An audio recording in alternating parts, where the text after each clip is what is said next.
Africa has been arbitrarily and prejudicially profiled as risky for investment on entirely spurious grounds. As a result, the volumes and financing available for African development are traditionally minute, and the cost of these finances is notoriously extortionate. It is difficult to avoid concluding that in terms of development financing architecture, the global system is rigged against African progress. It is our role, members, honorable members, it is our role to persistently bring to the attention of the world the importance of abandoning a fundamentally unjust global financial system and the prejudicial biases and attitudes that underpin it, not solely for Africa's sake, but to avert the collective peril of humanity. As African leaders, we have to canvass this agenda at every available opportunity in every forum. It is clear now that the climate crisis will be brought under control once the global financial and governance frameworks facilitate Africa to emerge as the champion of a green industrial revolution. To get there, we have to deepen African unity, sustain and intensify our collaboration, and speak in one firm, clear voice.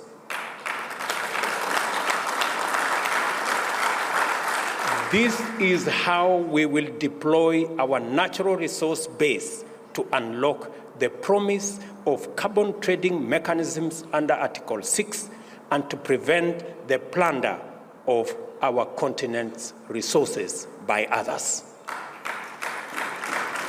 The AU reform agenda should be our top priority for African leaders to thoroughly examine and facilitate the process to ensure that the roles of the Bureau, the summit, committees, regional caucuses, the Secretariat, and commissions are appropriately streamlined, creating a continental governance body that is truly effective.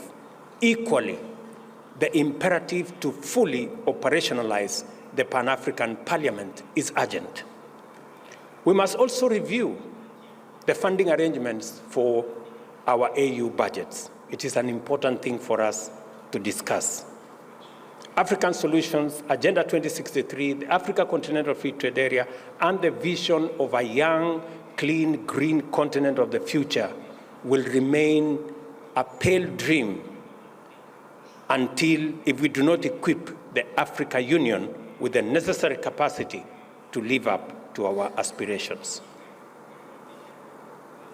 I'm also aware that a key setback for our individual and collective efforts to break free of our intractable problems with climate change, peace, and security lies with a fundamental flaw in our global multilateral governance structure.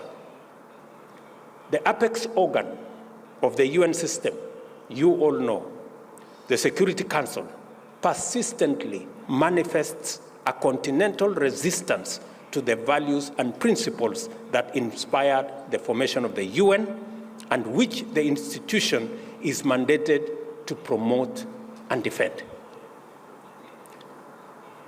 Do you know that only 5 countries of this world hold meaningful power in the UN Security Council?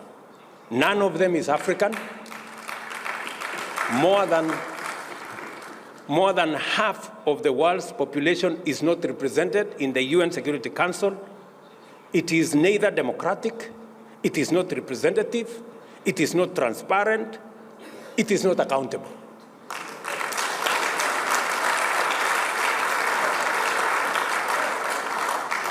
As a result, it is unable to effectively respond to the pressing peace and security needs of the parts of the world most affected by conflict and insecurity in our global south.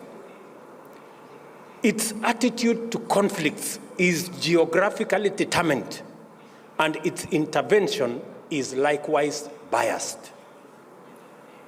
In 2023, it should not be possible for the foremost institution of global governance to remain so egregiously exclusive and non-representative and claim to stand for any meaningful human norm.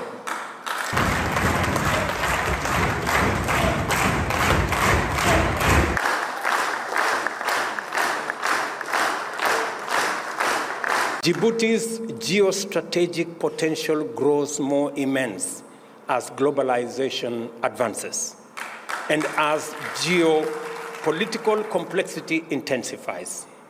Every significant peace and security actor factors Djibouti as a component of effective global strategy as a matter of course. Djibouti is also a diplomatic hub of no mean repute. IGAD is not headquartered here by accident.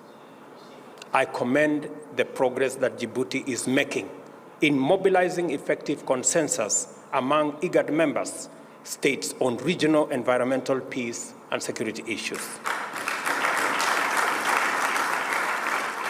I also appreciate Djibouti's role under the leadership of His Excellency President Ismail Omar Guelleh in leading the fact-finding mission to assist in the resolution of maritime dispute with a friendly neighbor. Your good offices have been a tremendous source of comfort. To highlight the impressive scope and promise of appropriate continental instruments, let us reflect for a moment on the Africa Continental Free Trade Area. This single mechanism has inaugurated the world's largest free trade area. Under it, 54 countries have agreed to create a single market with a population of 1.4 billion and a GDP of US dollars 3.4 trillion. The free trade is projected to lift 30 million people out of extreme poverty and boost incomes by 7%, or US dollars 450 billion by 2035. This is the magnitude of what typical Pan-African collective action can achieve, and we are only getting started. Sequencing will always be critical in these initiatives. African integration will require freer movement of people and goods, which in turn call for better infrastructure and better connectivity. Yet the soul of free trade is the medium of exchange. The barriers to easy payments and settlements across borders within our continent are simply unsustainable. Let me give you an example. Traders from Djibouti selling to Kenya, or traders from Kenya selling to Djibouti, have to look for US dollars. How is US dollars part of the trade between Djibouti and Kenya? Why?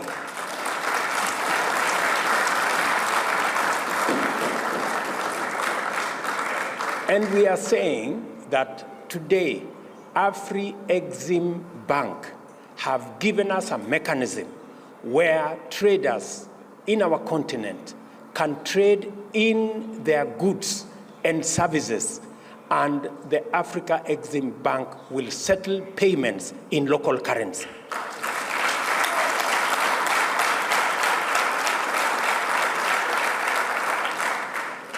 That is why Kenya champions the Pan-African payment and settlement system that is done by our own institution, the Afri-Exim Bank. Why, members? Why is it necessary for us to buy things from Djibouti and pay in dollars? Why? There is no reason. And we are not against the US dollar. We just want to trade much more freely. Let us pay in US dollars what we are buying from the US.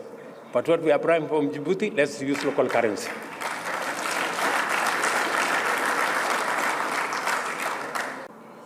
IGAD's ability to be consistent and effective in a context characterized by intensifying geostrategic complexity points us towards the quality of solidarity required for regional organizations like IGAD and multilateral institutions to meet the needs of our time.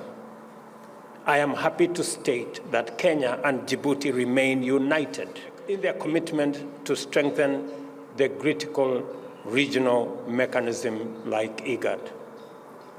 I therefore take this opportunity to thank the government of Djibouti for its steady commitment and unwavering support for IGAD, especially as the organization's gracious host.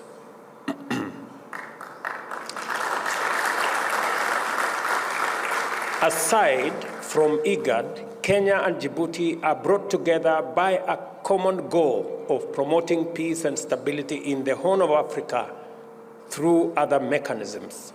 We are both troop-contributing countries for efforts aimed at stabilizing Somalia and combating terrorism through the African Union's transition mission in Somalia, ATMIS, as well as its precursor, the African Union mission in Somalia, AMISOM.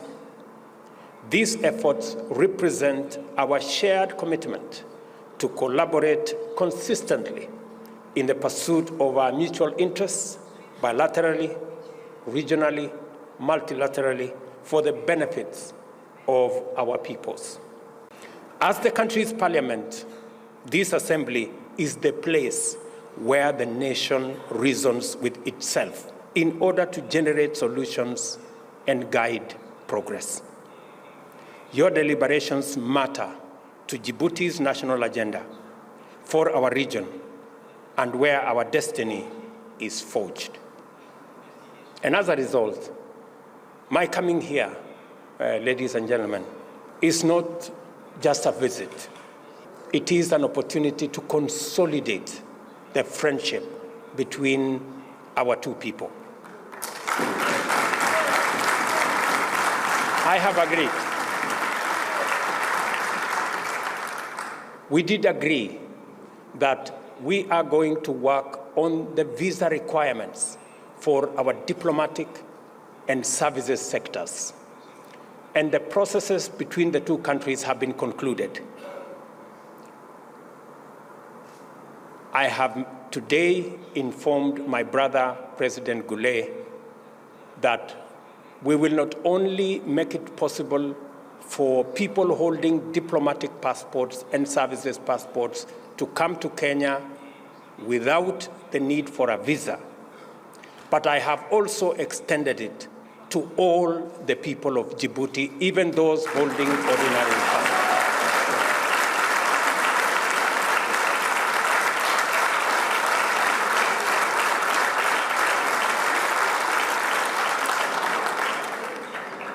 From today, it is now possible for you to travel to Nairobi and Kenya without the requirement of a visa.